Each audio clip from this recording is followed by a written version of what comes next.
Circumstances beyond our control to evacuate the building. Not the backing, not something.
Oh, yes.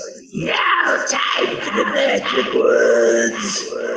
There is no expectation of privacy in public.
Hello, and good morning to everybody. Glad to see so many wonderful people in here once again.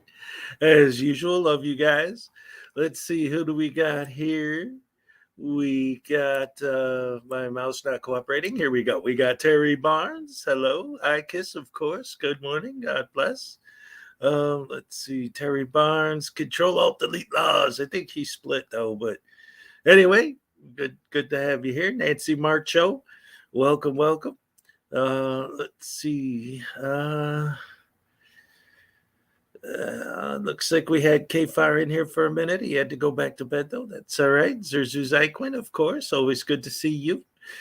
Saw you last night. I saw you saw the post I did where, because that thing you said yesterday was funny. He says, Zerzu says, I wanted to create a sock account, but I couldn't see through the sock. I thought that was hilarious. Vinoy, good morning. Good to see you in here. Let's see. Terry Barnes, Zuzu, Kfar, Ikis. I am back. Yes, you are. Good to see you again. Always good to have you in the house. Nancy Marcho, hello. Good to see you as well. And so many wonderful people. Jennifer is here. That's beautiful. Thank you. Thank you for coming. Graham, of course. Always good to see you. Oh, this is great. William Grabber, hello. Welcome. Let's see. Brian Showman, hello. Nancy Marcho, Jim Hughes, welcome. Chelsea May, good to see you again. Binary Tools, hello, welcome. Salacious in the house, what's up? Let's see. Chelsea May, Nancy Marcho, Salacious. I am back. Binary Tools. News Now enemies in the house. Hey. Always great to have you here as well, every one of you guys. Oh my goodness. Let's see. Internet God, yeah. I think I saw ATV Thunder too. Thunder. Yes. Oh man, love you guys. Love our mornings. We have so much great fun. I want to start today with a couple things. First of all, last night I took my boys and we went and we saw, hey, Pack, what's up? We went back and Christopher O'Connor, hello. Peck, I got an email from you, but it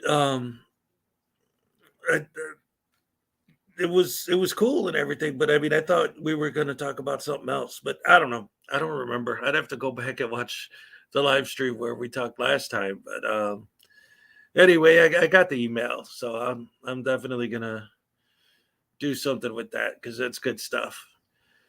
Let's see. Everyone. All right. So a couple things I wanted to start with before we started. Like I was saying last night, I took my boys to the movie theater and we saw Lyle Crocodile. And there are a couple things. I mean, it was a fun little movie, you know. I mean, like if I had to be a film critic, I'd probably only give it like 2.5 stars, but it was fun. My 8-year-old son absolutely adored it. He had a blast because there's so much music. It's basically a musical, you know. And he was singing along and dancing, and they were playing like Stevie Wonder and some other good stuff, as well as the music made for the movie. So that was cool. It was fun. But my older son, he's 12, and he couldn't get into the movie because there were so many kids in the theater that were just making so much noise. He just could not enjoy himself. It's just screaming and hollering, and so it was too much for him. But one of the things about it, and one of the reasons I wanted to bring up the movie, is because now that this is what I do every day, right? I I notice things, and a big part of the movie. I don't necessarily want to give spoilers, but on the other hand, it's Lyle Crocodile. It's not like I'm, ruining the ending of Empire Strikes Back or something. I don't know, but there's this whole bit where a very important plot point comes down to somebody who was filming people without their written permission. And I just thought that was interesting that they threw that in that movie. And again, obviously they didn't mean it the way that we talk about it, but being this is what I do, when that scene happened, I'm like, oh man, that's Frauditor should watch that and see, that this is a thing. It's not just like random people on the street just came up with this crazy idea that you need permission to film them. Like it's an idea. It's big enough an idea that it made it into a Hollywood movie. Like there's this idea that you're supposed to get permission. But what's really, really, really, really, really cool, while we were at the theater yesterday, I saw an ad tonight, and I already got my tickets. They're playing the original 1978 Halloween on the big screen, and I've never had a chance. Even though I was a kid when that movie came out, I was way too young to go see an R-rated horror film back then, so I've never actually seen it on the big screen, just on TV. And it actually wasn't until the mid 90s that I got a widescreen VHS version of the movie, and it was like a whole different movie because there's so many little things that they had like in the sides and in the corners that you lose when you watch it on TV, and they crop everything. So I'm really excited to see it on the big screen tonight. That's going to be great. Oh, one of my favorite Halloween movies, the Halloween movie, Halloween. John Carpenter, 1978. Oh boy, oh boy, oh boy, oh boy. I can't wait. Now, with that being said, I got to tell you guys something, man. Like for real. We've been slacking off, man. We've been seriously slacking off on our end. Let me show you something. This is depressing. Hold on. Let me set this up. All right. I am going to show you guys something that is not good. We've got to get back on track here because we are slacking off big time right now. Look at this. All right. This is the Grifty Awards. All right. Now look at this. Okay. Remember, we had Chili DeCastro in first place for a while. And now he's not in first anymore, or second, or third, or fourth, or fifth, or wait a minute. Where's Chile? Look at this. Look. Watch this. Look, I'm still scrolling. Where's Chile? Wait a minute. No Chile? What happened to Chile? We had him all the way up at first place. Then he fell down to fourth. Now look at this. Number 30, 35. No, wait a minute. Where'd Chile go? Look at this. Scroll, scroll, scroll, scroll.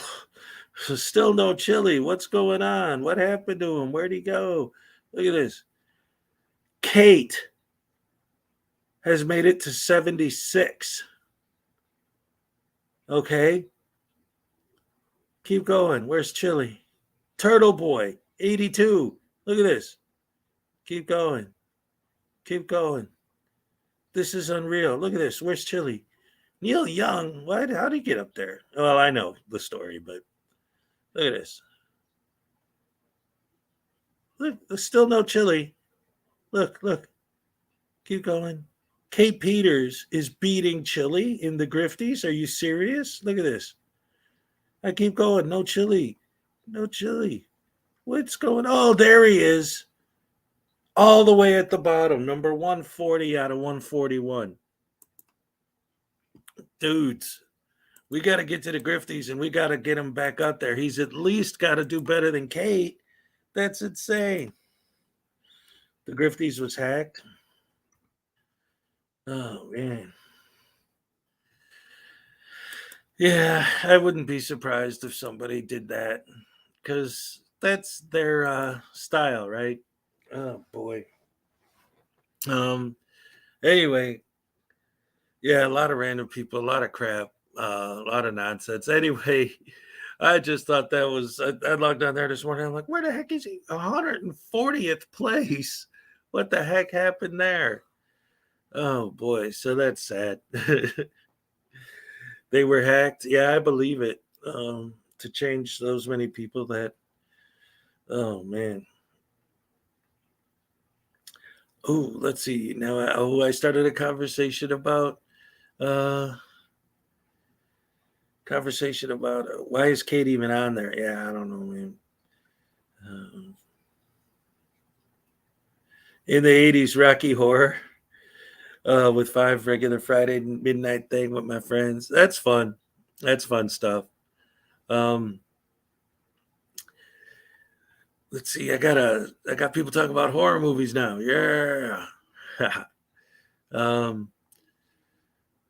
We have a theater in Seattle that still plays the Rocky Horror Picture Show all weekend. Oh, that's pretty cool, actually. The Exorcist and Clockwork Orange were rated X in Dallas when they were released. Wow, that's crazy. Especially a Clockwork Orange. I've seen that movie like 52 times, man. Little Shop of Horrors. Yeah, I love that. That's one of the ones I could watch with my little guys. They love that movie. Let's see. Boom. All right. Edward, what's up? So, yeah, there's that. Brian Showman. Hello. So, of course, that's always fun. Chili de Castro. Feed me, Simon. Feed me all night long. I'll grow big and strong.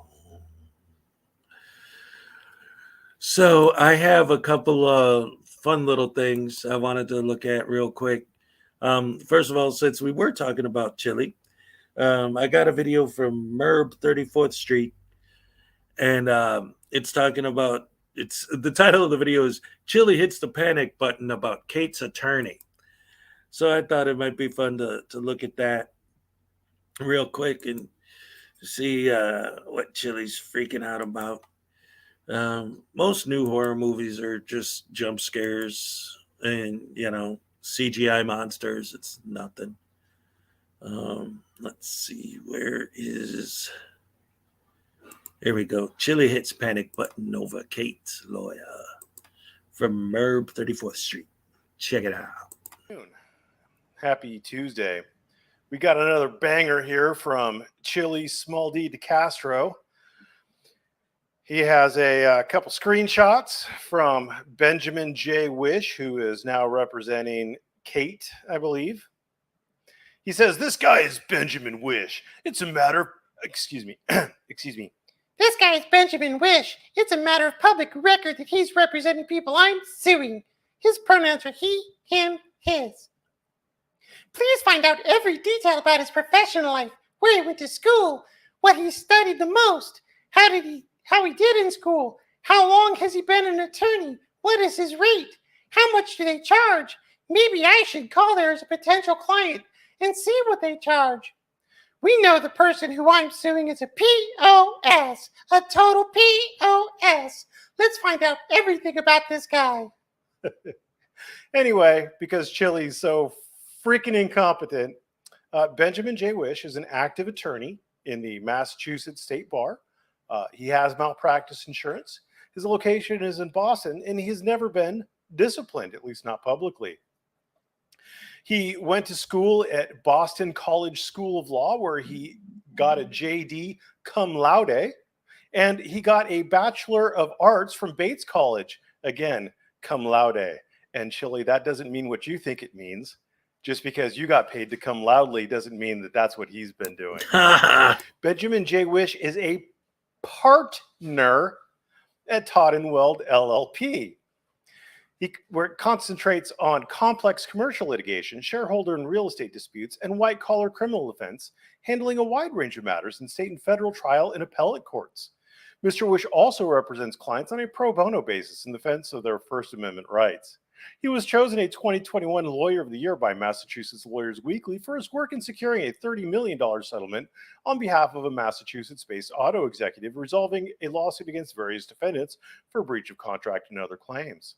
Some of Mr. Wish's most recent and notable successes includes, in what is believed to be the largest 2021 settlement in Massachusetts, the $30 million settlement, on behalf of an auto dealership, successfully resolved the dispute with an auto manufacturer, obtained a preliminary injunction on behalf of a business owner requiring a co-owner not to make any decisions regarding the business without his client's consent, obtained a summary judgment for business owners establishing that, contrary to claims of plaintiffs, their new venture did not require further approval by a commission overseeing the local zoning boards.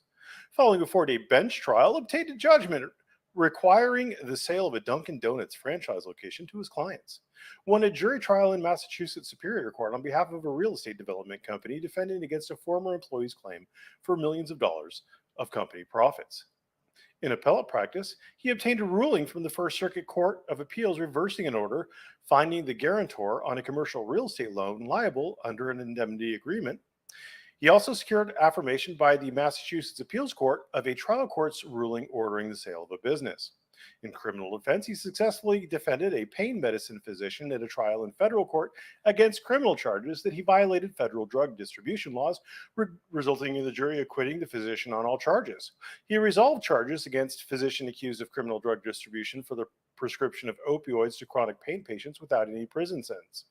He secured complete dismissal of criminal charges of mail fraud, false ERISA statements, and other charges brought in federal court against small business owners amounting to $2 million in alleged but unproven harm. On the civil rights front, as cooperating counsel for the ACLU, persuaded a Massachusetts Superior Court judge to strike as violative of constitutional free speech rights the challenged portions of a school committee's policy on public participation in its meetings. As cooperating counsel for the ACLU, obtained on a pro bono basis a temporary restraining order allowing Occupy Boston protesters to remain encamped in Dewey Square in Boston under the First Amendment. Won a judgment at trial before the U.S. District Court for the District of Massachusetts, including attorney's fees and punitive damages, for a businessman whose confidential and largely false criminal record information was published and disseminated publicly, including expunged records that were decades old. Anyway, that goes on for a little bit longer. I just wanted to show, I thought it was hilarious the way that Chili posts in his community page. If anyone could investigate and find me information about this guy, and then this dude's like, okay, let me just click on his name on Google and see what we got. And boom, all that information. Like there was no work involved at all in finding it. We got Miss Mandy in the house. What's up? Good to see you. Great to have you here. Tamara Marie, Salacious. Anyway, I always like to try and acknowledge everybody who comes in my show. I'm lucky I don't have 2,000 people yet. I mean, that'd be great if I did, but I wouldn't be able to say hello to everybody in that case. And we got AU in the house. Art Soccer Union. I've never. He's told me how to pronounce his name 22 times, and I still can't figure it out. Good to see you, buddy. He's a good guy. Always have fun when he's around. So yeah. And Stephanie, what's up? Yeah, it sounds like it's a great lawyer she's got there. Commentator auditor, hey, welcome. Good to see you, buddy. What's up? Welcome. Yeah, we were just talking about a couple things. We were starting off with some chilly stuff to get that out of the way.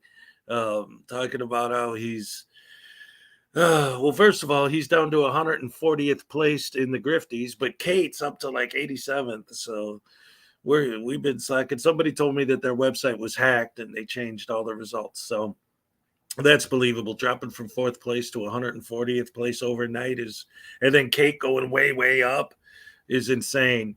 But whatever, that's that. And then before that, we were just having a friendly little conversation about what's been going on. Yesterday, I saw Lyle Crocodile, and then tonight, the theater down the street is actually playing the original 1978 Halloween. So I'm going to go see that tonight. Never did get a chance to see that on the big screen, so that's going to be fun. The phone call he made to Kate's lawyer. Is there any way we could get that? I could show it here. Because I think that'd be great to hear. Maybe a timestamp of where I could find it or something. Because that would be great to listen to that. Sometimes I lose my tongue.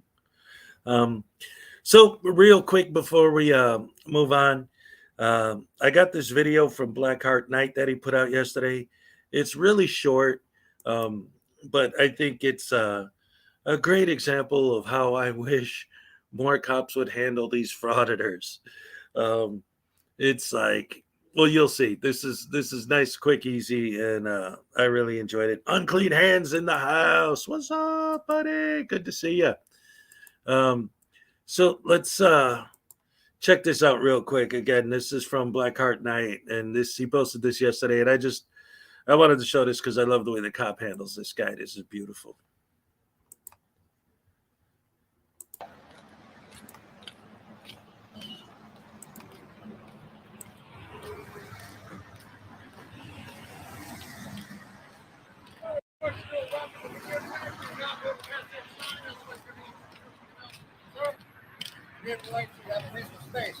Back to that sign. You're welcome. Call your supervisor, Bingo. Sir.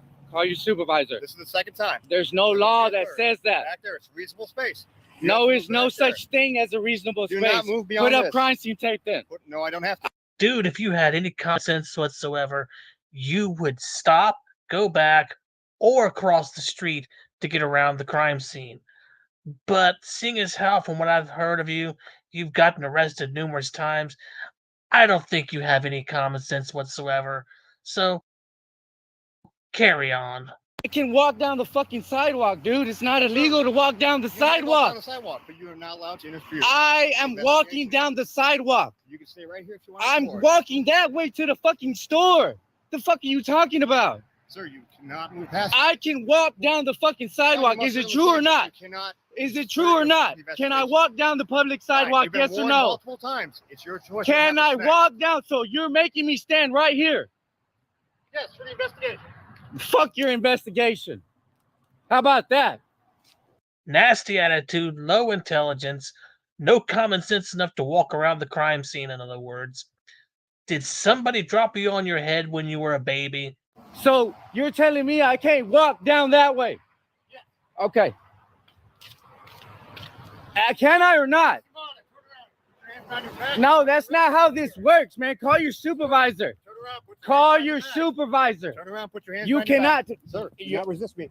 I'm not resisting. What you're doing is illegal. I did not commit a crime. Put your hands behind your back. Go ahead, do what you need to do, man. Do you have any weapons, narcotics? I don't answer questions. Okay. We're gonna find out. I don't answer questions. I didn't do. Your supervisor. No. We'll get to that. I sir. need We're gonna do your these things going at my supervisor. pace. I need your supervisor.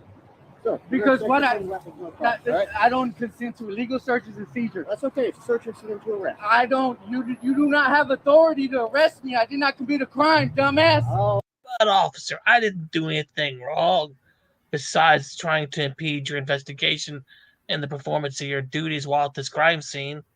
Whoopsie! that you did. No, I did not.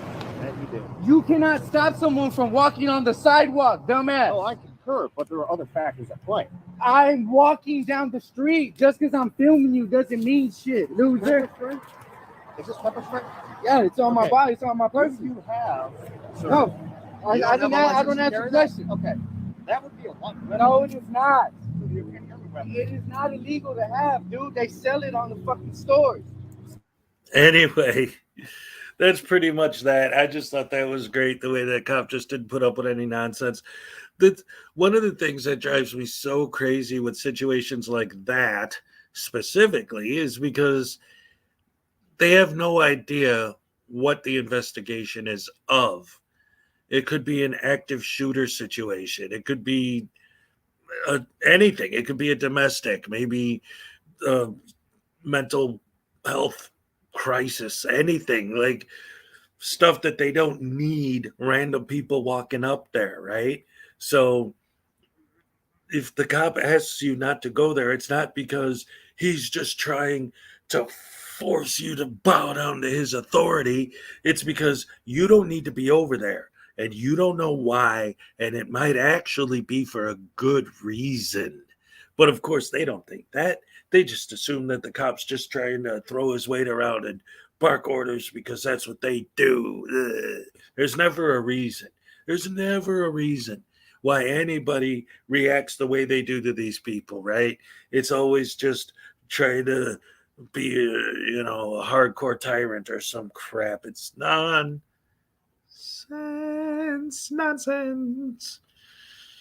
Not good. Cops the police. Police job is to secure the crime scene. That's exactly right. I love it when they're telling these people to do their job while they're doing their job.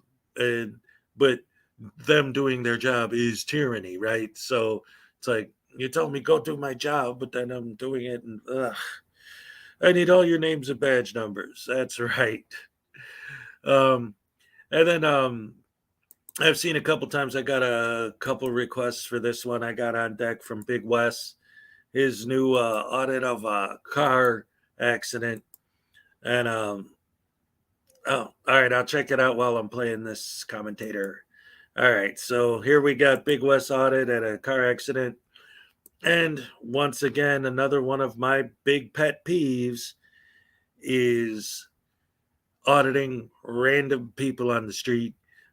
He's eventually going to say, well, I was filming the cops, not you. But then he does film her. And you'll see. Here, check it out. Big Wes, he's getting really, really nuts really fast. It didn't take him long to learn the ropes of how to be a frauditor.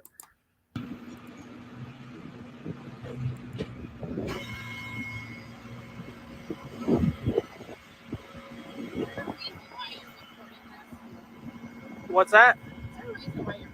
Absolutely, for the news. News purposes. There's an accident right here. It's newsworthy, ma'am. Yes, it is. A car accident is very newsworthy.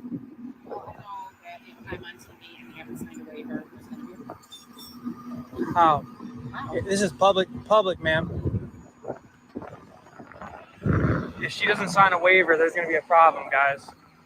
This is a public property.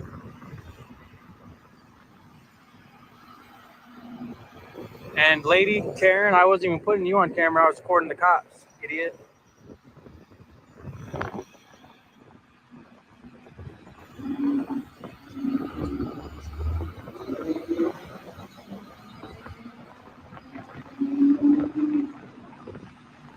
You got to sign a waiver for me to post you on YouTube. Oh no.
So that Karen yelled at us guys, said we have to have her consent. She has to sign a waiver for us to post it. Post a video of a car accident on a public sidewalk.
Don't be posting any of that on Facebook. Why is that, sir?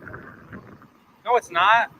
You can't put this crash on Facebook Why not? because it's against the law. It's not your right. You don't know What's how that these law? people- you don't know how these people feel. Sir, I'm allowed to film in public. This is the news do it all the time. I work for the news. There's rules about it. I work for You the news. can't, as an individual, just put it on the internet.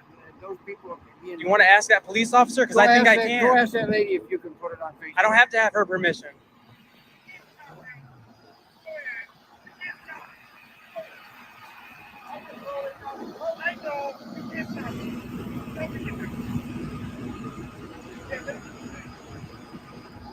I can't post a video of a car accident that happened on a public road. You know, as an individual in this country, I don't want it on Facebook. You understand me? Yeah. I see it on Facebook. Here's something. That's not how the law works, sir. I don't care. I don't want it on Facebook with you. That's just accident. You work for the public for a tow truck company. You mean? You work for the public for a tow truck company. I don't want it on Facebook. I'm not going to post it on Facebook, but I can post it wherever I want. I'm allowed to film.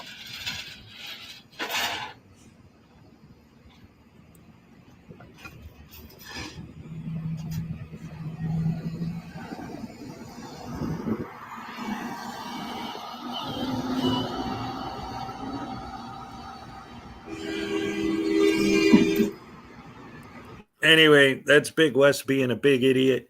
And see, this is one of the things I noticed because I was looking at the chat, and part of the problem with these guys is they always fall back on the legal basis for things, right? And part of the issue when it comes to the civilians that they film or the public employees, whatever, just people they film who don't want to be filmed, is they say, you know, you can't film me or you're not allowed to film me. So they automatically turn that into an argument about the law. Well, legally I can.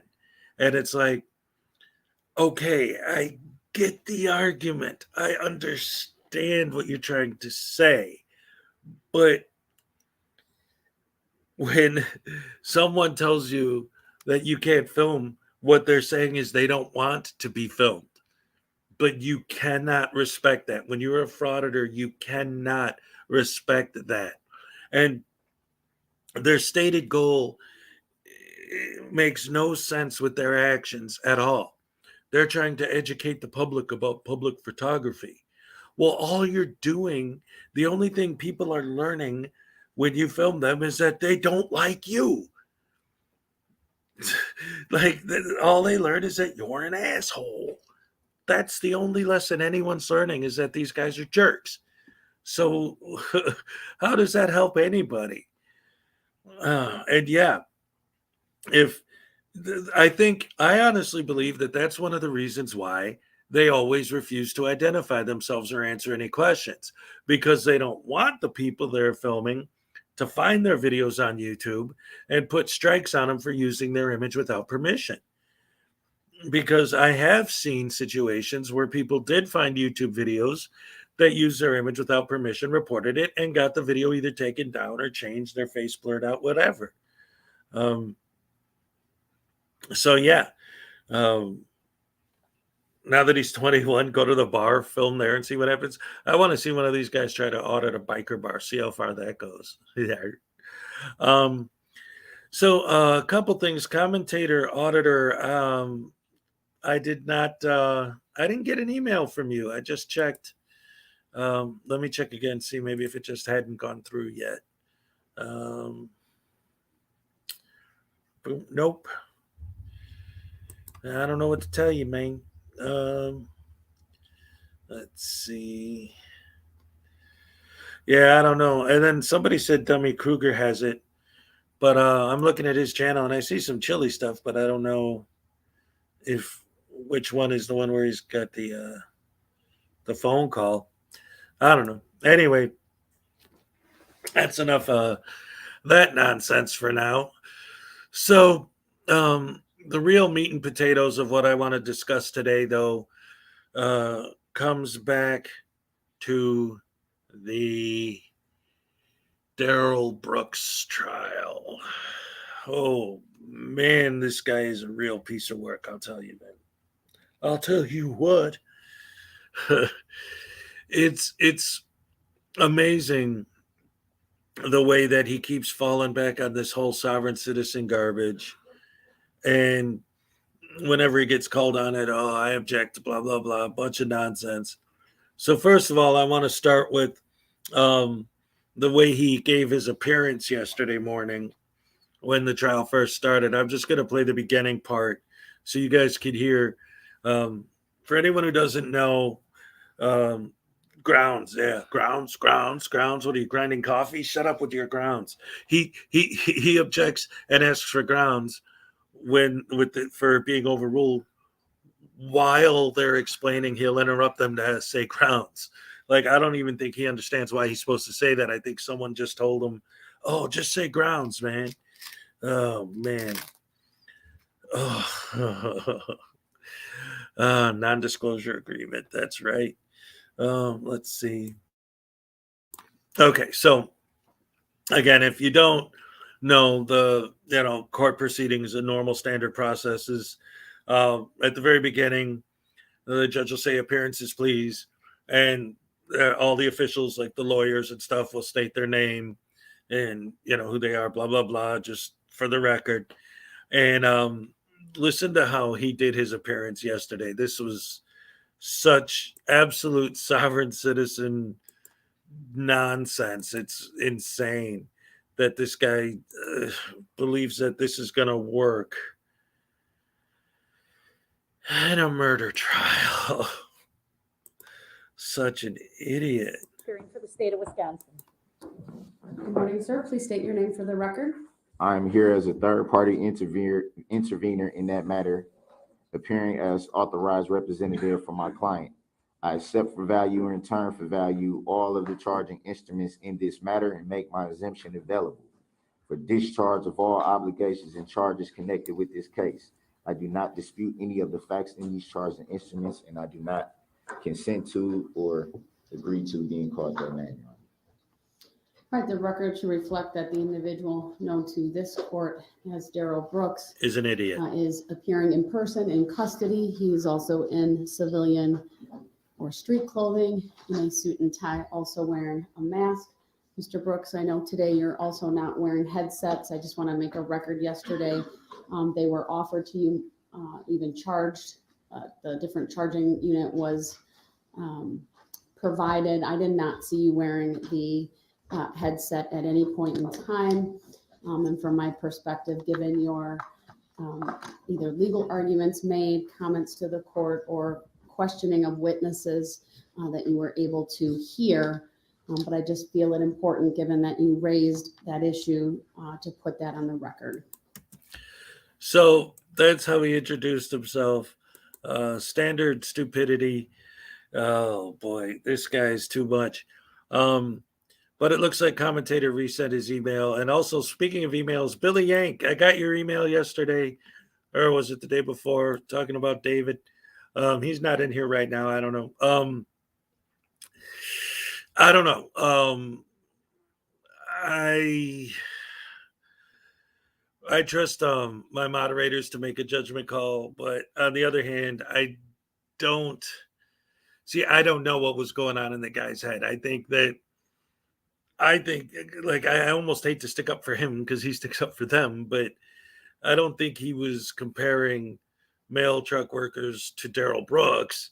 I think he was just saying that if you run somebody over to your car, it doesn't matter who's doing it. You're not supposed to run people over into your car. But of course, if you're standing behind the car in a place where you don't belong, that is a different story. But anyway, that's that's a whole nother story.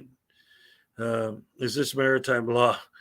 Yeah, see, that's the thing. That comes up later. He asks her to prove jurisdiction. Again, he always does that. Oh, jurisdiction. You guys don't have jurisdiction over me. Blah blah blah. But I think I have something here that I just got from commentator auditor. Apparently, it is the audio of a phone call that Chili DeCastro made to Kate's lawyer. Let's see if I can get it to play here for you guys. I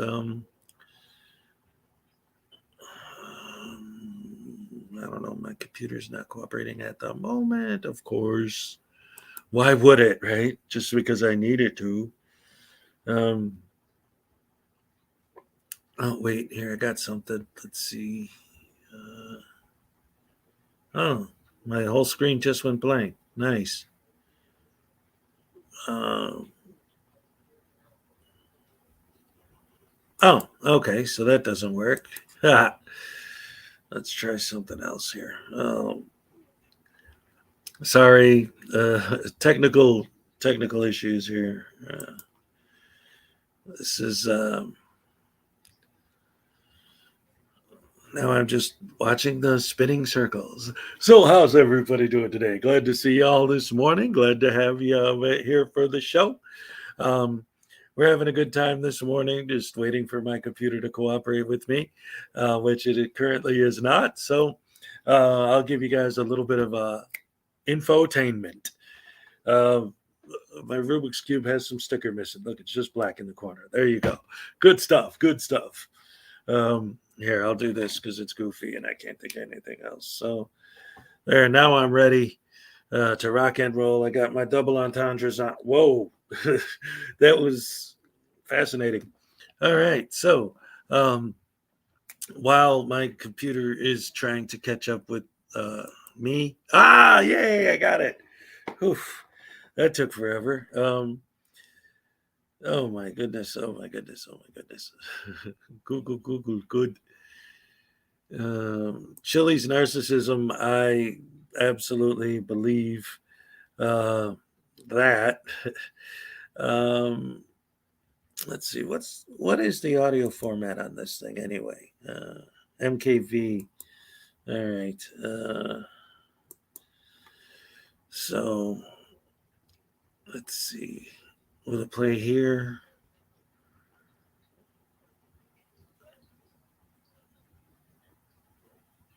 All right, here we go.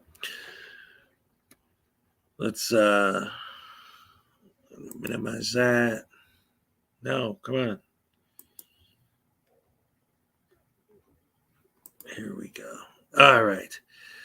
And now, ladies and gentlemen, before we get back into the Brooks case, we're going to take a quick listen to Chili DeCastro's phone call to Kate's lawyer. Yay. This is going to be interesting. I haven't heard this yet myself. Hopefully, I'll be able to get this to play. No problemo.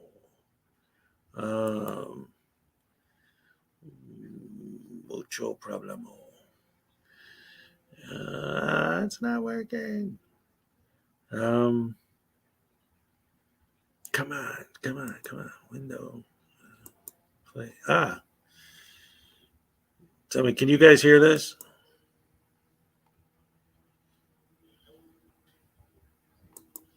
You guys able to hear that?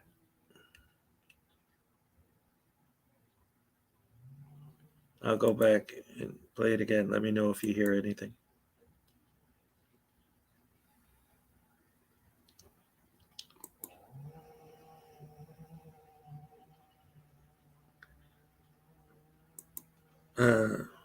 No.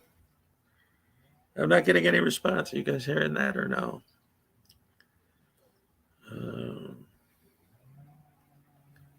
Oh, wait a minute. Let me try this. How about now?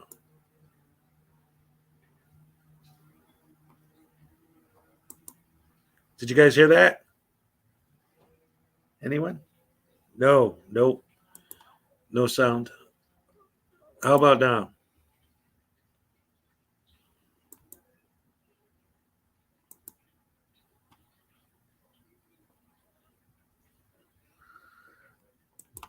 Did you hear that? Negative, no sound. Oh, dag nabbit sauce. Oh, well. I tried. Crickets.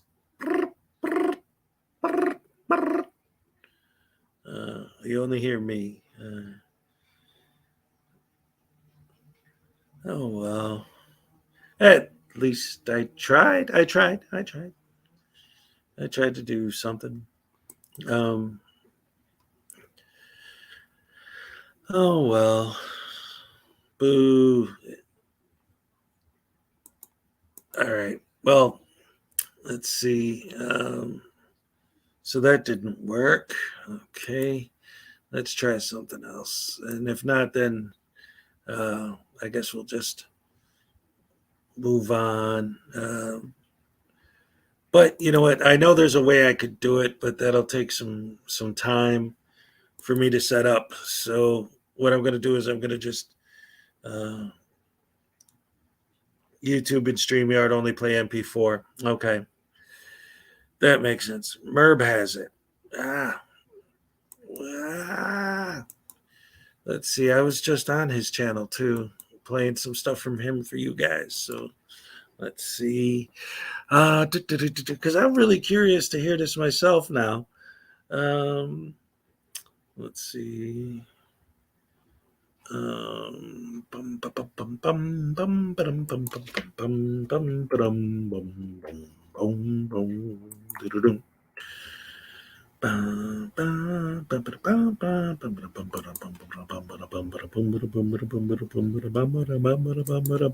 Weirdo.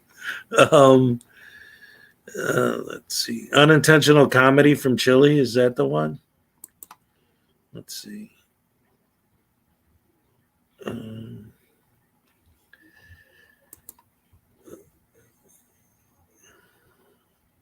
Oh, commentator auditor. That's a good idea. I didn't even think about that. Let's see. Oh, that's right. I found Merb's video of it. Let's see.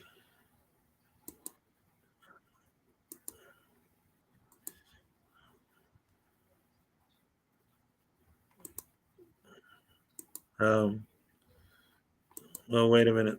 A lot of commentary.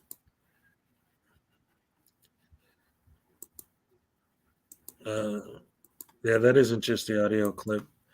Let's see. Anyway, let's try that.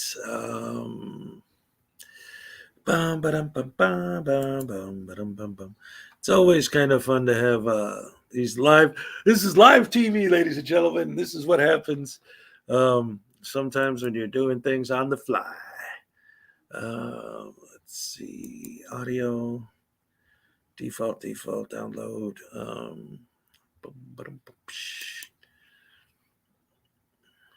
Okay, so upload it like I did the intro. Morning, Mystery Offset Theater. He cries harassment and does this stuff. Yeah, it's crazy the stuff that goes on with these idiots. Dumb, stupid idiots. Dum da dum dum. Dum da dum dummies. Let's see. What do we got here? Here we go. Here we go. All right. Now I got it all situated for real. Let's do this. And thank you very much to Internet God for helping me get that done. Let's commentator auditor, thank you for sending it. So now let's hear it. Let's see what we got here from Chile de Castro. Press pound for more options. Otherwise, for assistance, press 0 now. Record at the tone. Hey, Benjamin. My name is Jose de Castro. I'm really a nice person. I'm just leaving you a voicemail to let you know that I received your email today and I replied to it. I received an email that said that I should have no further contact with your client, Kate Peter. Well, I'm just calling to let you know that there's been no cease and desist that has ever been respected. I have sent a cease and desist maybe 5 times, maybe 6, to your client, who tonight will queue up another video about me or one of my friends or one of my investors or maybe my ex-girlfriend or maybe my dog even. She might make a video about my dog. That's real. And so there will be no cease and desist respected. I will contact Kate Peter anytime I choose. I have no sort of violent record or any kind of violence in my past. I'm not threatening any violence of any kind, of course. I'm just letting you know that I've hired a private investigator and I've faced my resources to taking her down. And I'm not going to stop, Benjamin, until I run her completely off the internet. And it's not just me. See, because what she's done is she's attacked my friends and my family. And my entire family is angry at her. Could you imagine that? Could you imagine one person making an entire family mad? Could you imagine that? That's what she's done. She's gone out to my friends' houses. She's caused my friend. I'm not going to get into the details of that because that's another lawsuit, Benjamin. That's another lawsuit. But I just called to tell you, you don't have any jurisdiction over me. You don't have any control over me. Don't ever write me again telling me what to do. Ever. You're not my daddy. Wow. I have no obligation to you. None. I don't owe you a goddamn thing. Wow. You're a blood-sucking lawyer who doesn't give a shit about justice. You're doing tort law cases. You don't give a shit about justice, or the rule of law, or the Constitution, or American Maximum length recorded. To re-record, press 1.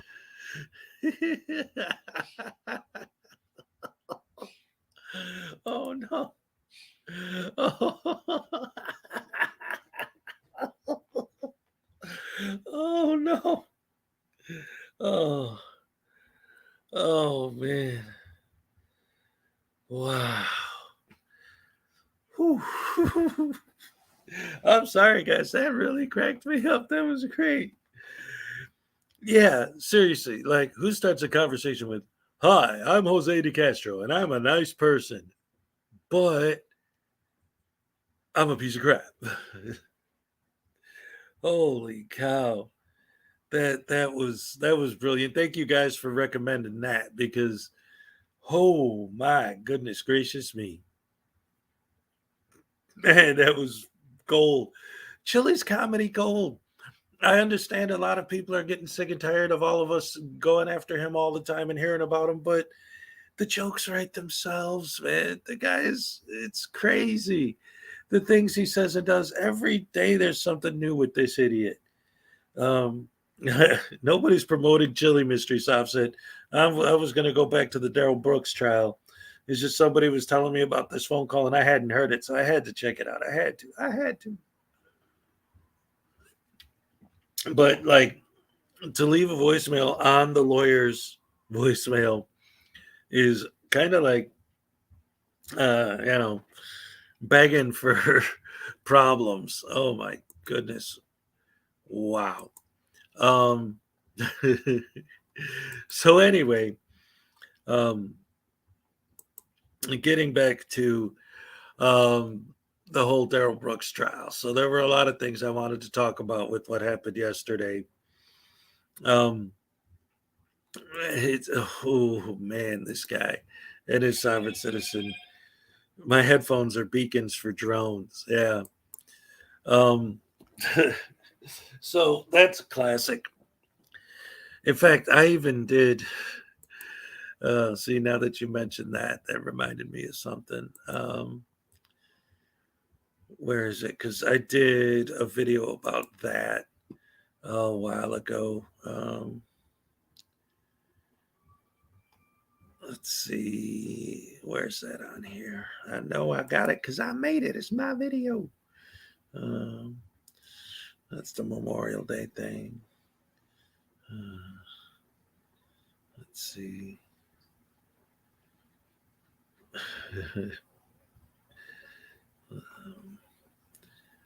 La la la la la la la la la la la la. Hey, la la la la la la la la la la la la la. Hey, la la la la la la la la. Hey, la la la la la la.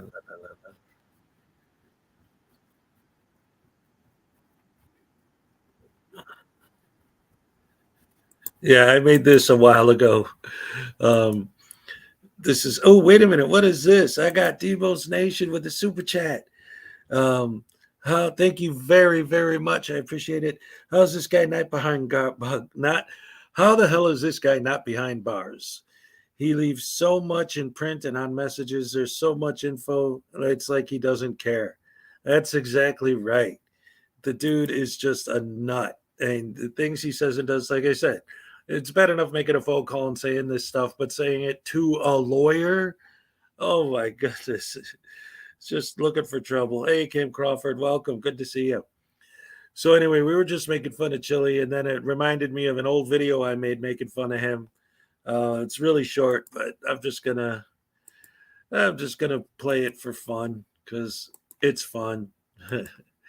This is from his what you're looking at right here is from one of the few acting gigs he actually did get, 1,000 Ways to Die clip. And then I turned it into this and I call it Chili Boogie.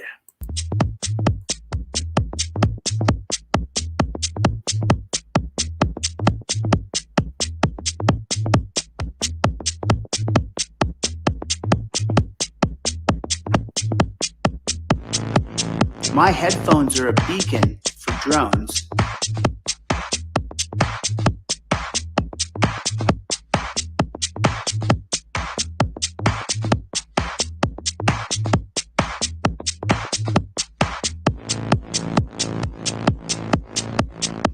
My headphones are a beacon for drones.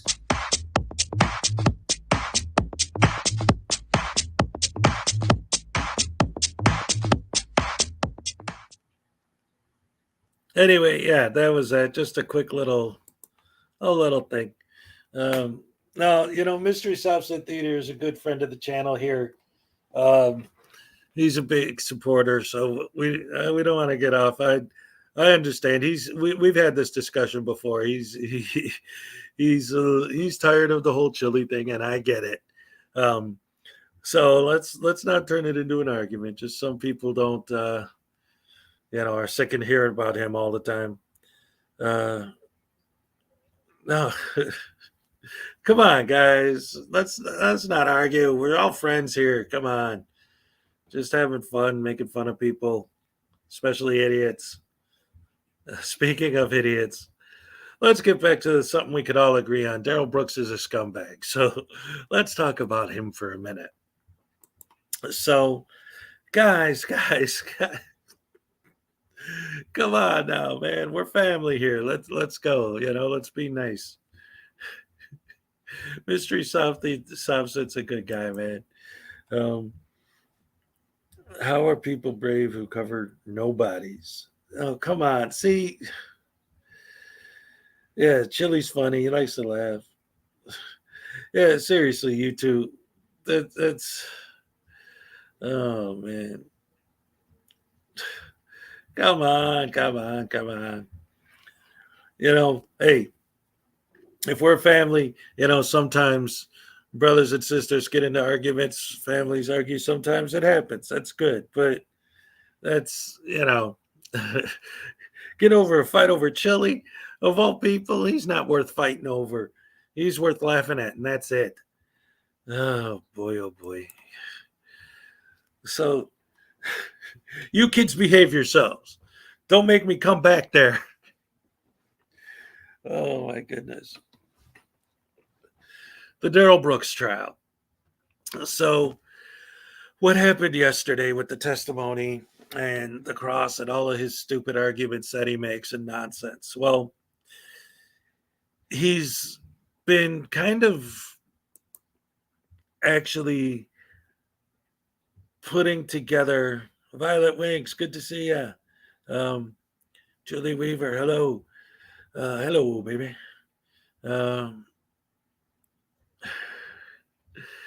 No, it's not that I'm okay with it. It's that, like I said,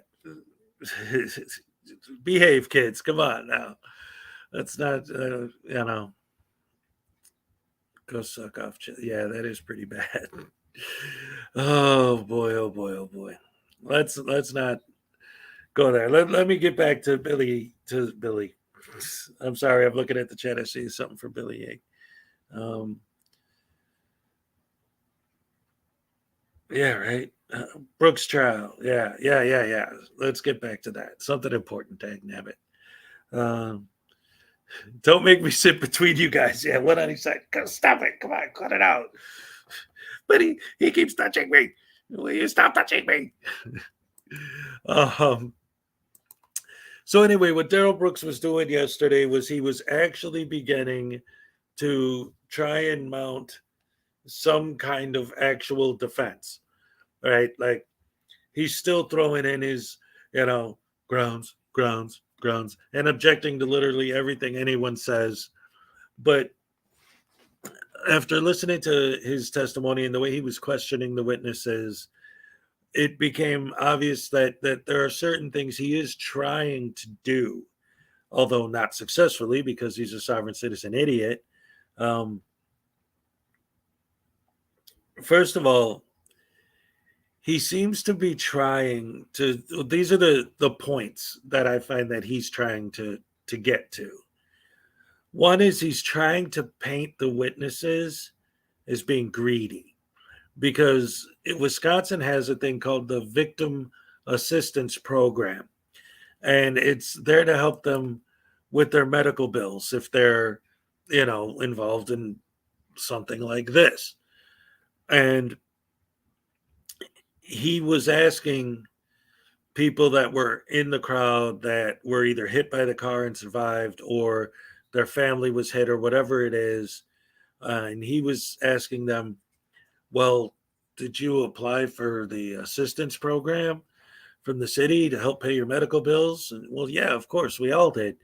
And, so would it be fair to say then that you just were trying to get paid? Like he's trying to paint this picture that it had nothing to do with the injuries. It had nothing to do with the fact that a car drove through them, but it was all about the money and being able to file claims for compensation for being injured and to help pay their medical bills. So he's a scumbag. We all know that. But that he's trying to paint victims as just being greedy and selfish because there's a victim assistance program in Wisconsin to help pay their medical bills. That's insane. It's a crazy defense. It's nuts. And then the next point he was trying to make is because these sovereign citizens, these frauditors, whatever, they're always saying, well, that law doesn't count because, oh, wait a minute. Hold on a second. Wait a minute. I'm sorry. I got to address something right away. MST. What are you doing? You timed out Salacious? Of all people, Salacious? Oh, man. He's a member, dude. Come on now. Let's see. I'm sorry, buddy, but that's not cool, man. All right. He doesn't have a wrench anymore. Sorry about that, but I mean, come on, let's not. That's all right. Mystery Offset doesn't have a wrench anymore. I took care of that. Sorry, buddy, but come on now. We can't be fooling around with the channel members, man. Yeah, especially Salacious. He's a great supporter of the channel, big time. Anyway, oh boy, like a parent all of a sudden, like trying to tell my children to behave. Oh, woo. Oh my goodness gracious me.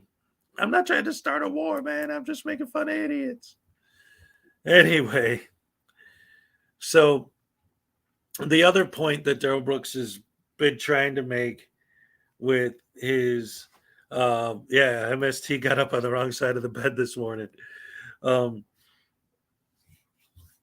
He's trying to build the Daryl Brooks thing. He's trying to build this other point that these guys always say, like, well, there's no injured party, so I can't, do this or whatever because there's no injured party.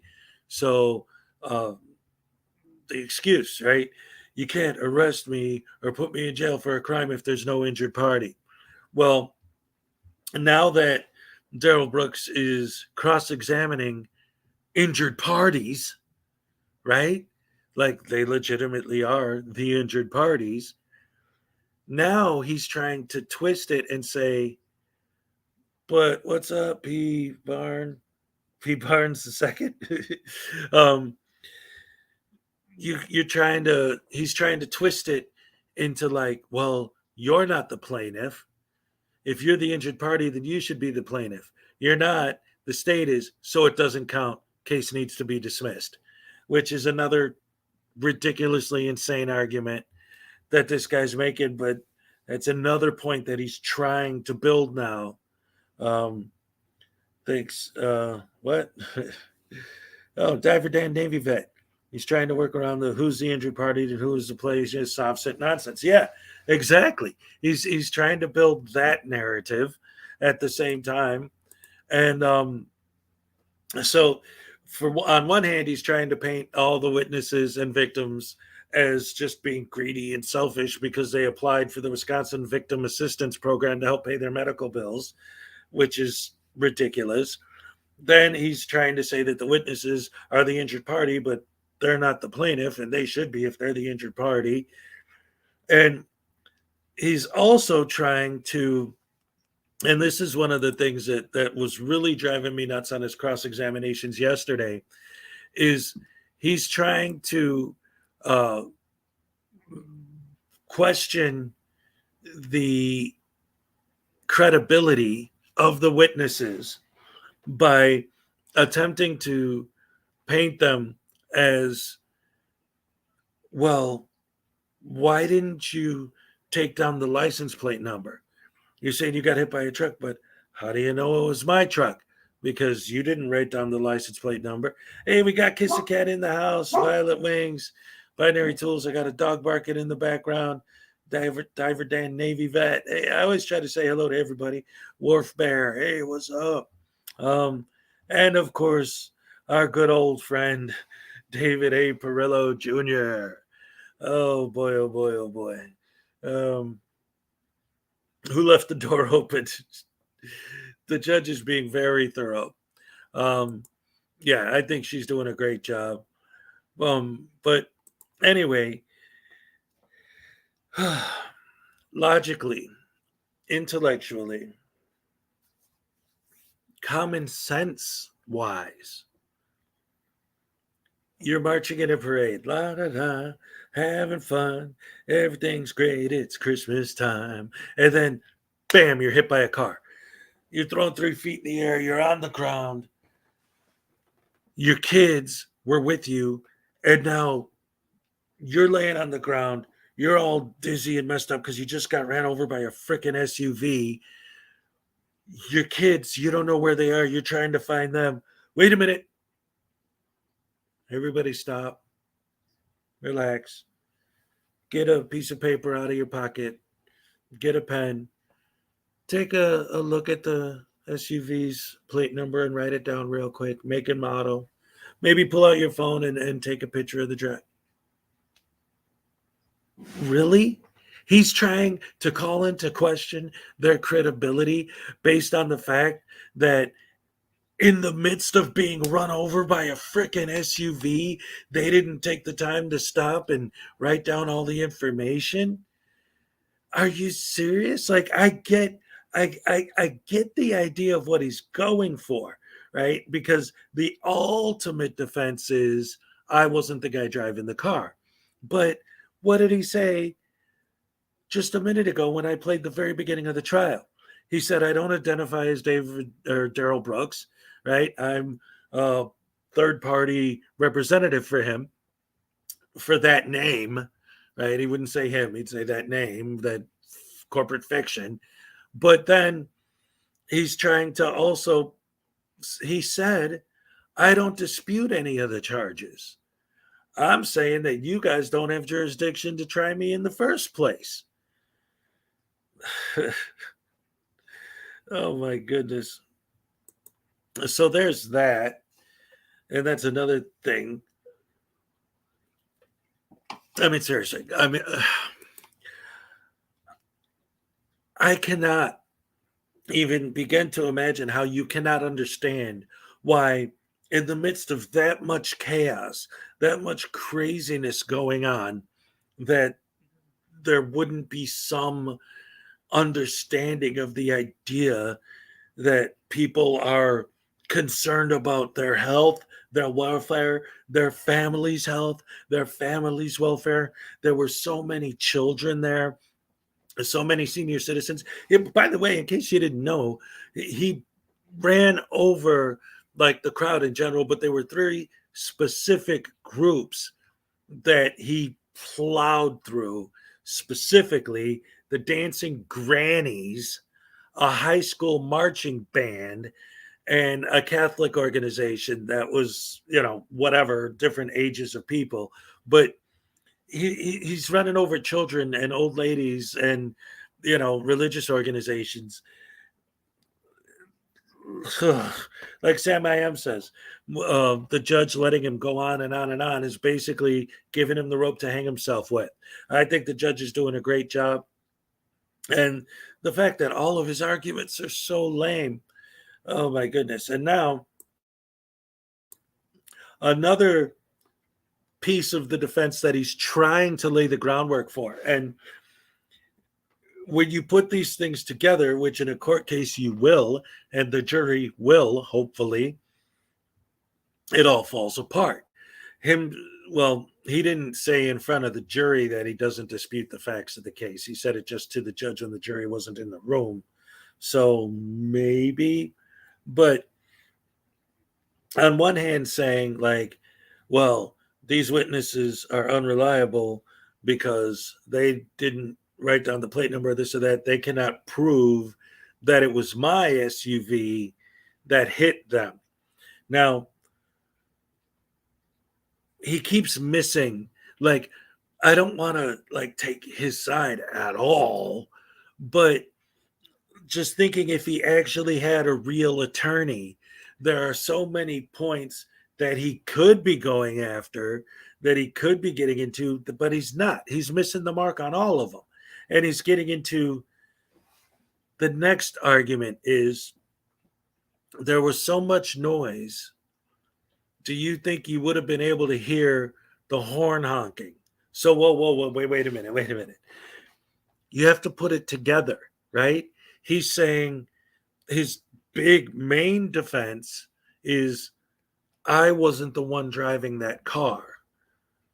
But then why do you keep bringing up the horn? Like, well, if I was driving the car and I was honking the horn, that proves that I wasn't trying to run people over.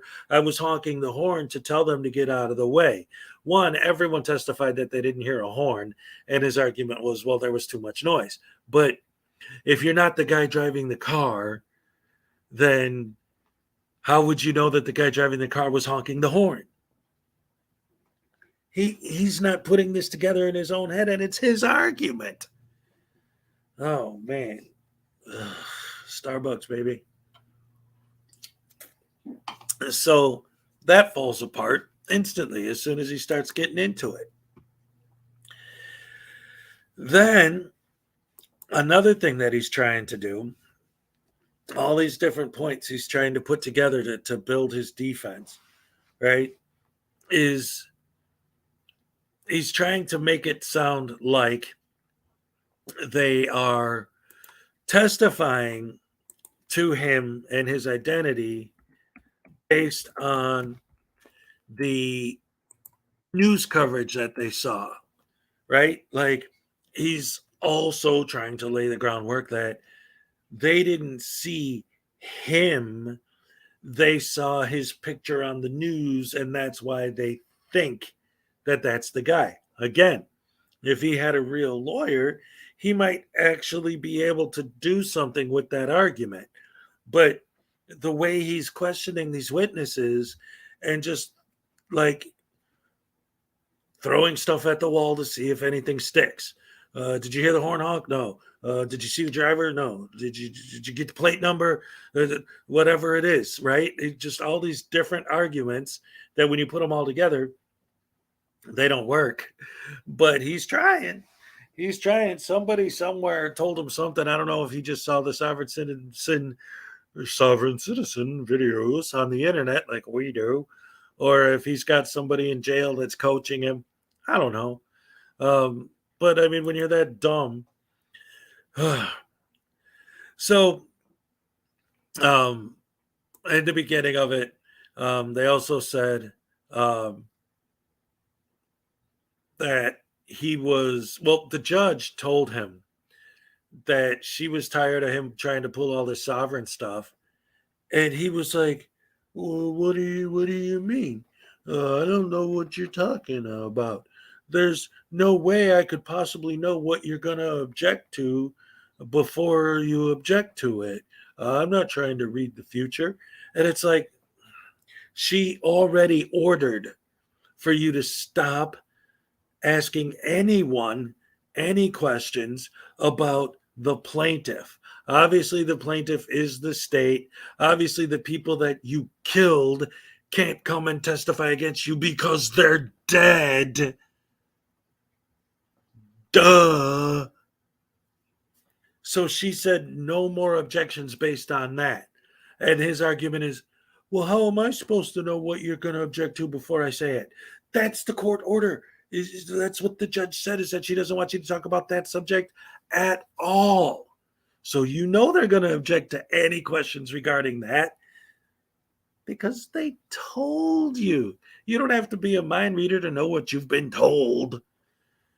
Man, this guy is so dumb. But I guess anyone who's a sovereign citizen has to be kind of stupid. Oh, man. Ugh.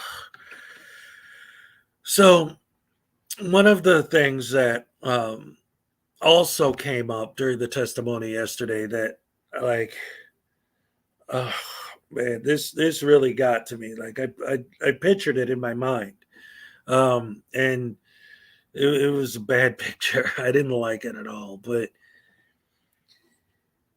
when he was driving, okay, so there was this group that was dancing, and they had uniforms on, like black tights with like this white stuff or whatever, and Santa hats. And then they had headbands that like the little battery powered things with the Christmas lights on them, flashing Christmas lights on their headbands over their Santa hats. So when the police found the SUV and ultimately arrested Daryl Brooks, there was a headband with flashing Christmas lights on, like hanging off of one of the side view mirrors. So, of course, Daryl Brooks didn't make the argument that that headband, just because it was on the SUV, doesn't prove that it specifically came from one of the girls that was hit in the parade. Whatever nonsensical argument, but I guess technically evidentiary, you can make that argument. But all I'm thinking is, how do you plow through a group of people that have bandanas on their heads? Like, what had to happen for one of those bandanas to end up attached to the side view mirror of your truck? Like, and all the insanity and all the chaos and all all the craziness that he caused, and trying to make these arguments about, well, how come they didn't hear if they were blowing the horn with all that noise?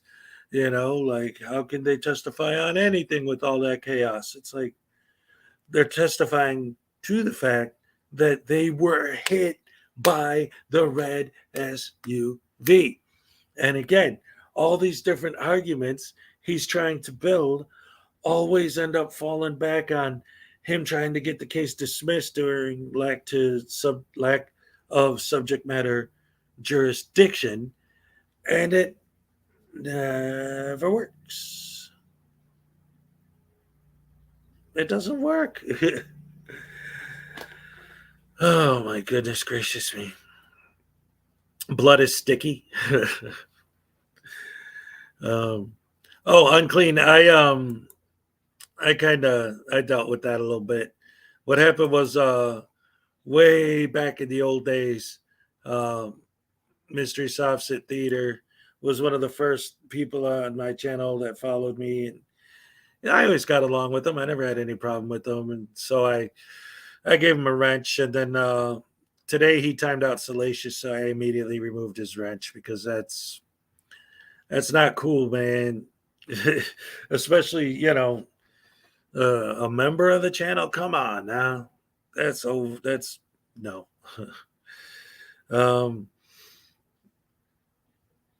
But yeah, I don't know. I was just I was looking at the Daryl Brooks stuff while I was talking, because while I was watching the trial, I took notes. So I was kind of, reading from those just to remember all the points I wanted to cover. But I haven't been catching up with the chat, and now it's somebody's.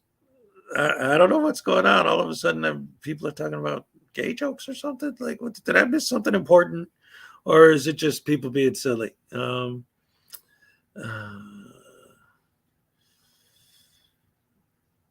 Yeah, that whole situation with Mystery Soft Sit Theater was just weird. Uncle Artie's Bar and Grill of Stupidity. I know. My mortal enemy. You know what? That could actually be a thing, because I do the whole Hezokuai the superhero bit. Maybe you could be my arch nemesis, Uncle Artie's Bar and Grill of Stupidity. Oh no. David is overreacting. Well, he always overreacts, right? Impeaching on a witness is a legitimate legal tactic that can sometimes be effective. Badgering witnesses is not the best way to go about it. Lawyers know this. Brooks isn't a lawyer. Well, that's exactly true. Yeah, I mean, again, the whole Daryl Brooks thing is bad enough as it is, but the fact that he keeps trying, like I said, it's like he's trying to mount 7 different defenses, and he hasn't settled on which one he's going to use. He's just, like I said, throwing everything at the wall, hoping that something will stick. So who knows? Just getting a little petty in the chat. No, that's all right. Wait. What the hell? Uncle Artie, you the man. Oh, that poor jury. Yes. They are. First of all, wait a minute. Uncle Artie, congratulations on getting over 1,000 subs.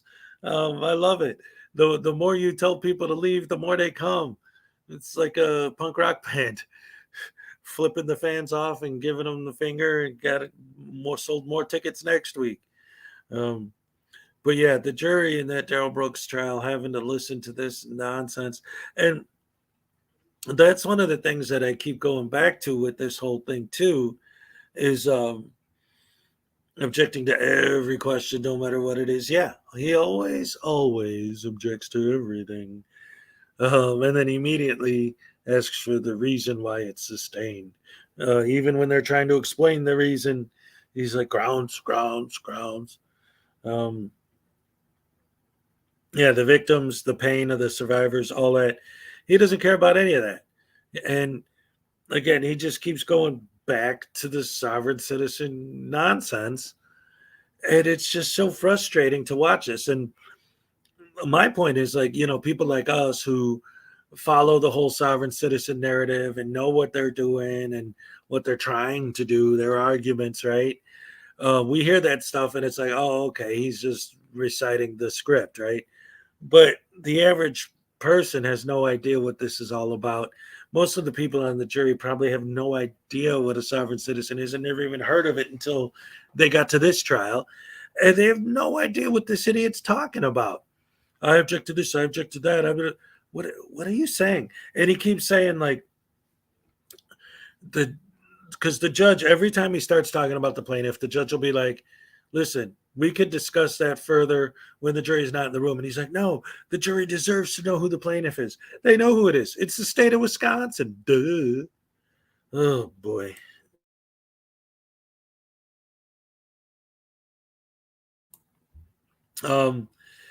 Is it fair to say? Yeah, he always says that. Corrections 101 said coffee grounds. Yeah, I was saying that earlier too. Oh my goodness, this guy. He thought he got emotional yesterday. You know what, Jim? The funny part was the other day when he got his test results back from his COVID test, and he cried to find out that he didn't have it because he was hoping that he could use that as an excuse to delay the trial for another 2 weeks or whatever. And then he tried to use, oh, I have a cut on my arm as an excuse to delay the trial. And it was like a teeny tiny little nothing cut. It wasn't even bleeding. They gave him a little Band-Aid and it was fine. Yeah, he always says, is it fair to say that you're an idiot? In the Johnny Depp trial, they only had so much time. Is it the same with this one? Well, there've been, it's hard to say, Cat Wu, by the way, thank you for joining us again this morning. It's hard to say if there's a time limit because the judge keeps cutting off the cross. As Daryl keeps going on and on and on with this nonsense, the judge orders the cross-examination is over. It's done. You're asking questions that have nothing to do with anything. Therefore, you're done asking questions. Let's move on to the next witness.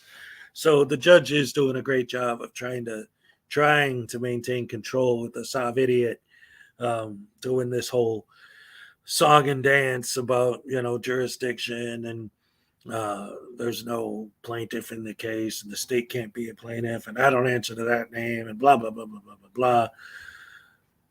Bullstein. So anyway, let's see, what do I got left from this trial? Yeah. So I'm going to go back and show a little bit more of this beginning because have you ever met the state? Yeah. Is the state he asked someone yesterday, can you point to the plaintiff in this case? Are they in the courtroom right now? Oh, this is a murder trial, you idiot. But anyway, I'm going to go back and play some of the stuff that he did yesterday because I want to show this because I love the way that, these guys always like to bring up case law. So he did the day before. And then yesterday, the judge specifically addressed the cases he brought up and how and why they are completely irrelevant to what's going on here. So I just wanted to go over that with you guys real quick because I thought that was fascinating. And again, I love the way the judge is actually handling this. Let's see. Check it out. Hearing for the state of Wisconsin. Good morning, sir. Please state your name for the record. I'm here as a third-party intervener in that matter, appearing as authorized representative for my client. I accept for value or in turn for value all of the charging instruments in this matter and make my exemption available for discharge of all obligations and charges connected with this case. I do not dispute any of the facts in these charging instruments, and I do not consent to or agree to being called that name. All right, the record should reflect that the individual known to this court as Daryl Brooks is appearing in person in custody. He is also in civilian or street clothing, in a suit and tie, also wearing a mask. Mr. Brooks, I know today you're also not wearing headsets. I just want to make a record. Yesterday, they were offered to you, even charged. The different charging unit was provided. I did not see you wearing the headset at any point in time. And from my perspective, given your either legal arguments made, comments to the court, or questioning of witnesses that you were able to hear, but I just feel it important, given that you raised that issue, to put that on the record. I do want to address the case law that was filed by Mr. Brooks. I have a question, sir, because you had indicated there was this United States v. Lopez. I had looked up a case. I don't know if it's the one that you were referring to. I asked you if it was from 1995. You thought it was. Have you been able to look through your documents to tell me which United States versus Lopez you were referring?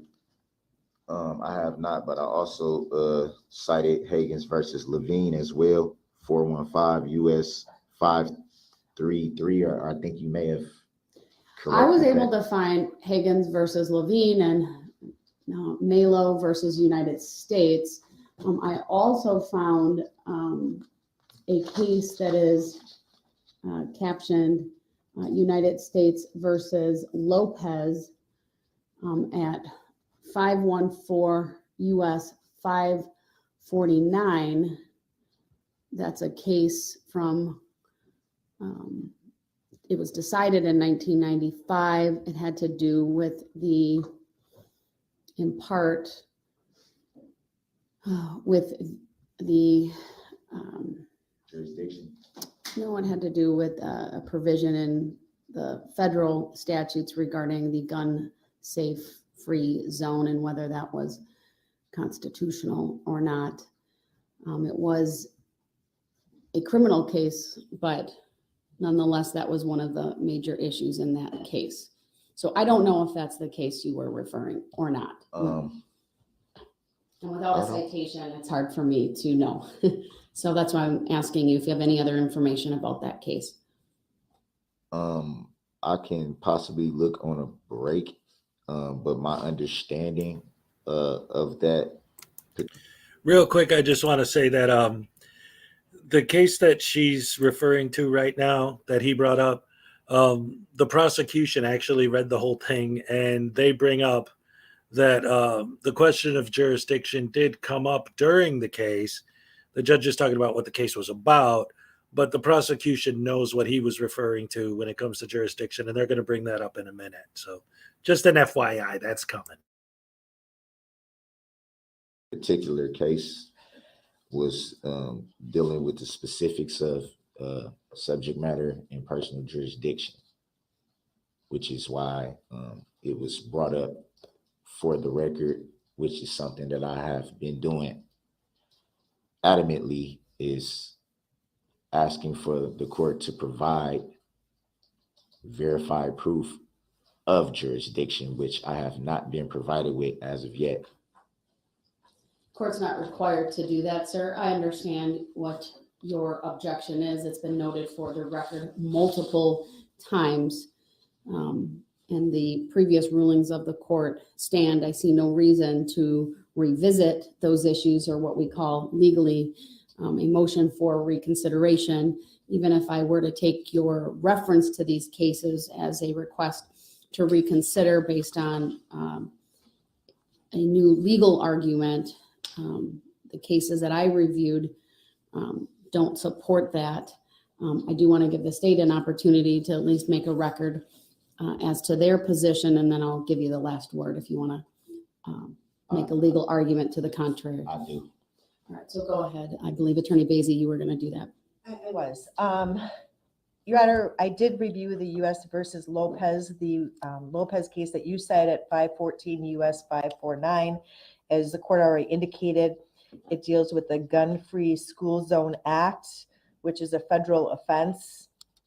The court found that Congress exceeded its authority under the Commerce Clause, and therefore there was no jurisdiction. I don't find any analogy between that case and this case. Again, I'm not sure if that is the Lopez case that the defendant was referring to. With regard to Malo versus... All right, so there it is. In case you didn't catch it, basically what she's saying is that it was found that the court did not have jurisdiction to pass that specific law at that specific time. Miranda, is this from today or yesterday? Hi, everybody. Hello, Miranda. Great to see you. Thank you very much for the super chat. Always good to have you in here.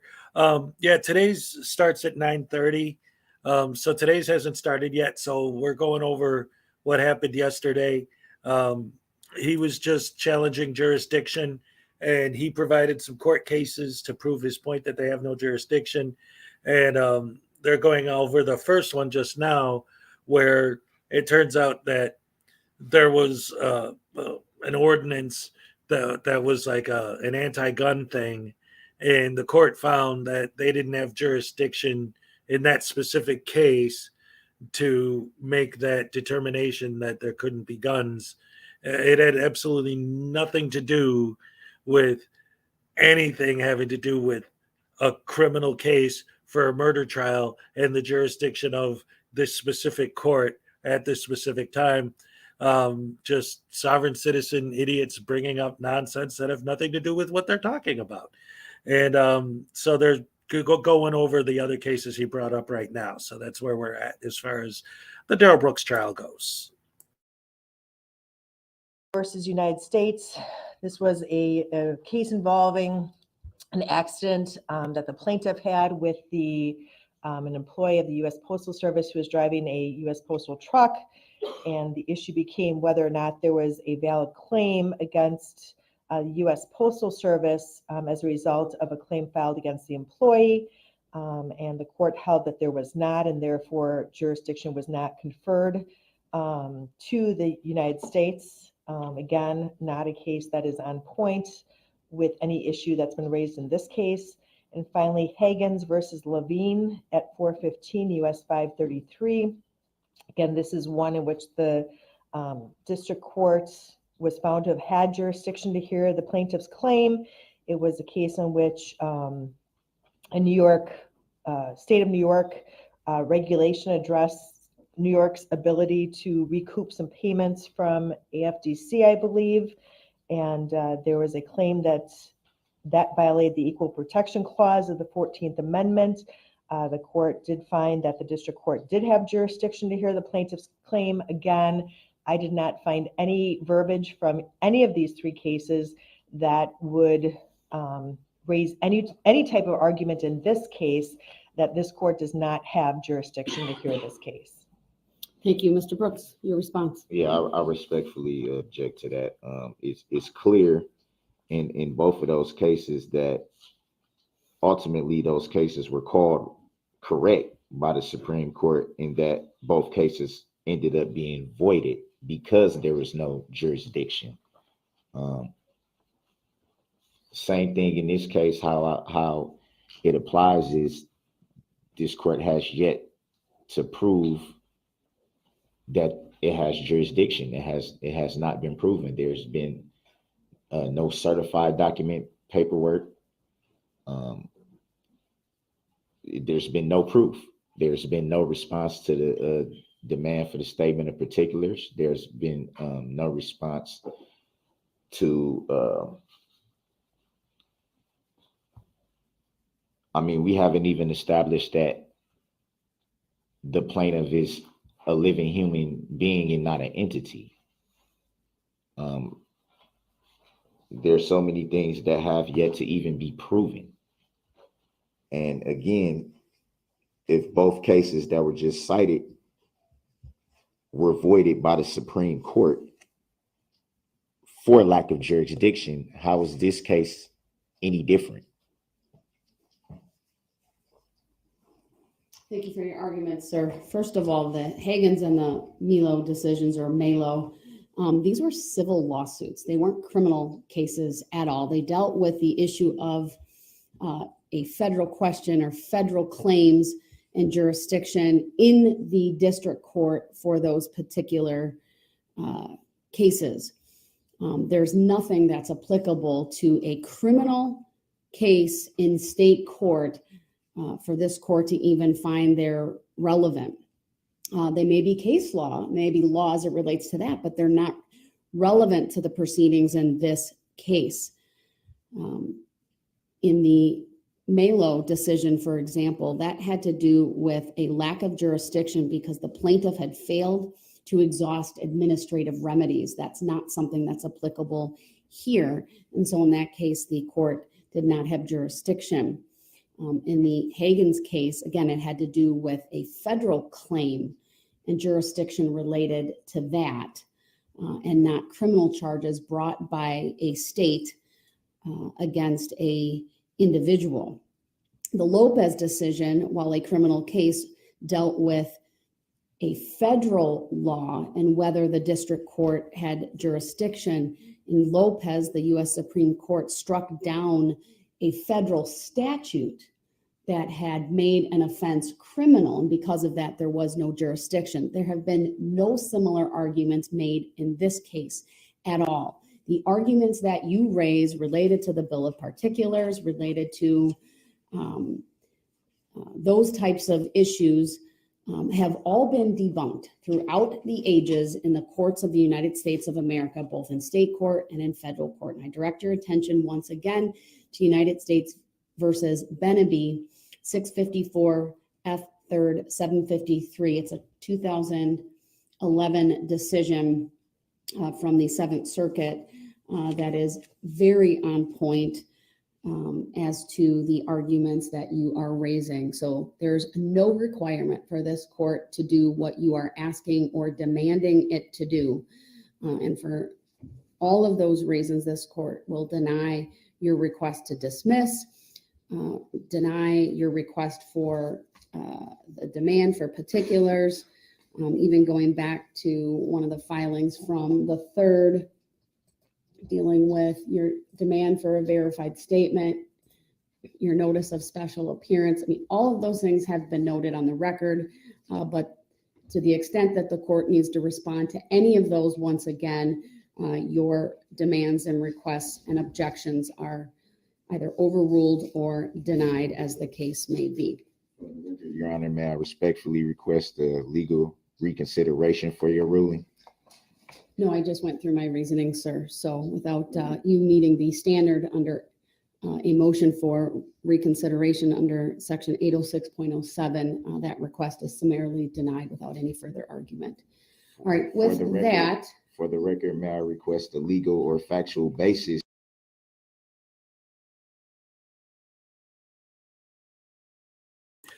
Just real quick, I want to thank Miranda once again. I appreciate it very much. I'll check in later. I'm walking into a doctor's appointment right now, so please send me all your light and positive energy. I've been real down lately. Hey, we are behind you 100%, hon. It's, you're a great supporter of the channel, and we know you've been having a lot of trouble lately. We're all behind you 100%. Absolutely guaranteed. All of our prayers and love go out to you and your family, and I hope everything turns out okay. Keep us posted. Let's know what's going on. You come here, we're a family here in the morning, and it's always a great time, and we always love having you around. So you're always welcome here, hon. Always. No problem. And good luck. I hope you feel better, and I hope everything goes well. All right. So now let's get back to stupid. This guy's so dumb. For your ruling, as you just cited, Your Honor. I just provided the legal basis, sir. You just cited a case law from United States versus Beneby, correct? My reasoning stands. The record before you and on the record speaks for itself. I'm not going to address this any further. Your objections are noted. Respectfully, Your Honor, may May I ask for a written judicial finding of facts and conclusion of law on this matter? You may request. That request is denied. For the record, may I respectfully move for an interlocutory declaratory appeal on this matter, Your Honor? That is not an issue this court would address. That would be for an appellate court, sir. For the record, may I move to stay these proceedings until this instant matter is adjudicated by a court of competent jurisdiction?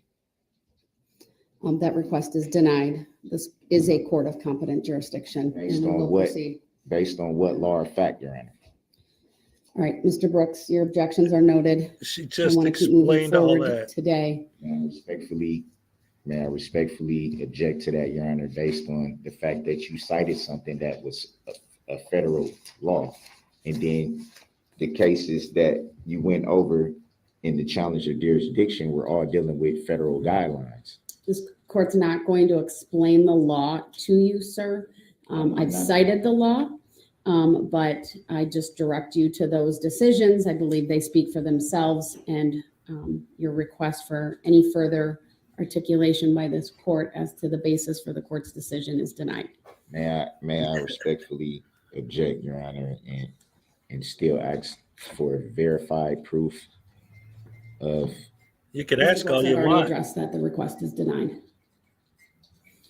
All right, moving on, can the state, I'm moving on, Mr. Brooks. Thank you. Your objections are noted. Attorney Opper, I'd like to Love it. address the issue. Object, Your Honor. Your objections noted. I would like to address the issue of the subpoenas that were turned over to the state. If you could just make a record on that. Yes, thank you. We have received the subpoenas that were provided by Mr. Brooks. I believe there were 12 in total. We are endeavoring to have all of the individuals properly served, and we will assist in arranging their appearance here in the courtroom at the appropriate time, with the exception of that one individual who we believe has relocated to the state of Texas. All right. That's another thing that I wanted to address. So he has his witness list, right, of 13 people that he wants to call as witnesses. Now, if you have 13 victims, why would you?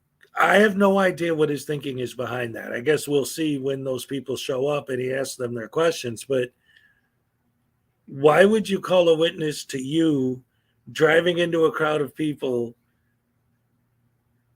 for the defense? That doesn't make sense to me at all. And yeah, he's going off on these tangents with all this, sovereign citizen nonsense. And this whole thing, like with all the cases that they were just talking about, right?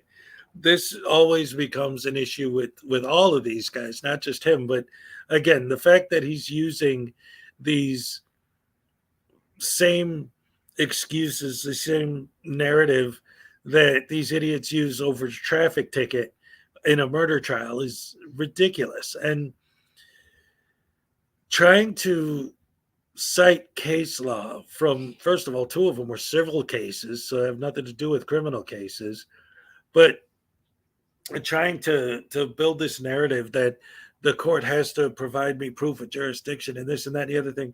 First of all, it's a criminal trial in a criminal court in the state of Wisconsin where it took place. And what they love to do, oh, thank you very much, Salacious. I appreciate that very much. Thank you. Love you, man. So he's all of these guys, right? But him too, they're always trying to build these narratives and build this whole thing around this idea that, like, well, I have this case law here and this case law here and this case law here. And whenever they see a case where there legitimately was an issue, like a legitimate issue with jurisdiction, they're like, see, here's case law that proves that there's no jurisdiction. No, it proves that there was no jurisdiction in that specific case for specific reasons. And it has nothing to do with this case. And that's the problem They're not pointing to case law that says criminal courts do not have jurisdiction under individuals whose names are written in all caps or whatever argumentative nonsense these people are throwing out there. It's always they cite a specific case where there legitimately was an issue with jurisdiction in that one case. What does that have to do with you? What does that have to do with you getting behind the wheel of your car and plowing through a crowd of people in the street at a Christmas parade? Oh, man. And it was so much fun. The people were having a good time. And again, I was living in Wisconsin when this happened. And the news and everyone, I had no idea that this idiot was a sovereign citizen. In fact, when I first heard about it, and there have been witnesses that have testified to the same thing, people were thinking that maybe this was just like a horrible accident, like his brakes weren't working or something, and it was just this terrible tragedy. But then when they find out the car was fine and he was actually accelerating into the crowd, not slowing down. And then he also, another argument he tried to make yesterday that was amazing is asking witnesses if they saw the brake lights on the car at all. And he's making the argument, well, if you saw brake lights, then that means he was trying to stop, right? But then why didn't he stop?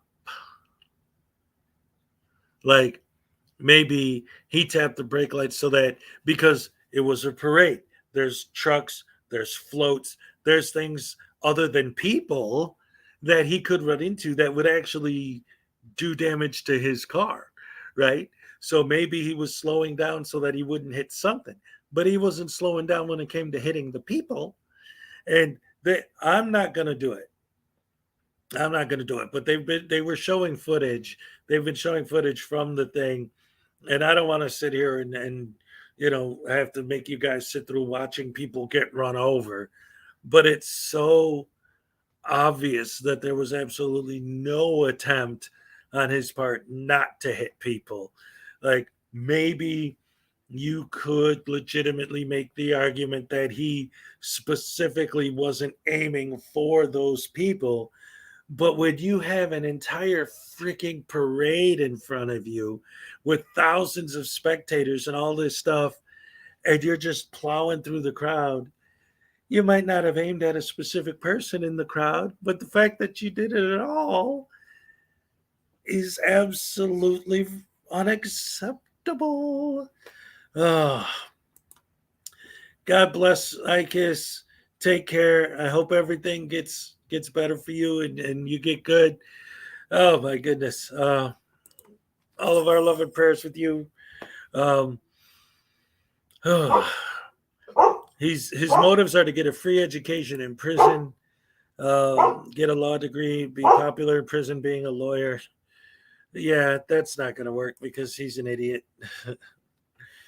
Yeah, it hit the news in the UK, and this guy's clearly guilty. See, that's the other issue with it, right? And I got my dog barking. So the narrative building and the way that he's, like I said earlier, he's trying to lay all this defense that's ultimately based on the idea that he wasn't the one driving. But all of these other points that he makes are contradictory to his own defense. Like I said, he's just throwing everything at the wall to see if anything sticks. And none of it's going to, because it's pretty clear that he did it. And the other day, not yesterday, but the day before that, they were showing a still from one of the videos that clearly shows the face of the driver.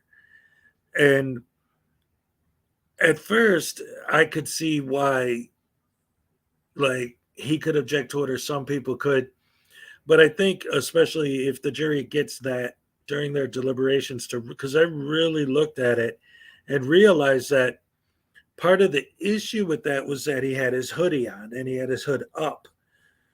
But from the side view, the hood was back here, so you could still see his full profile. But again, that guy had a beard and long hair.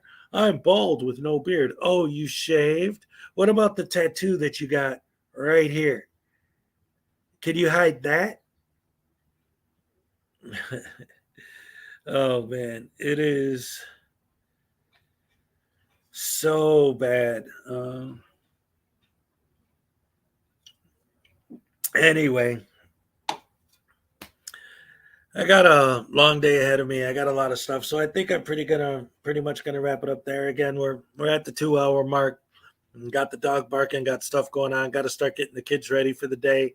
But again, tomorrow's going to be interesting because, like I said earlier, for anyone who missed it, tonight it's going to be a great night because the Halloween season's going good.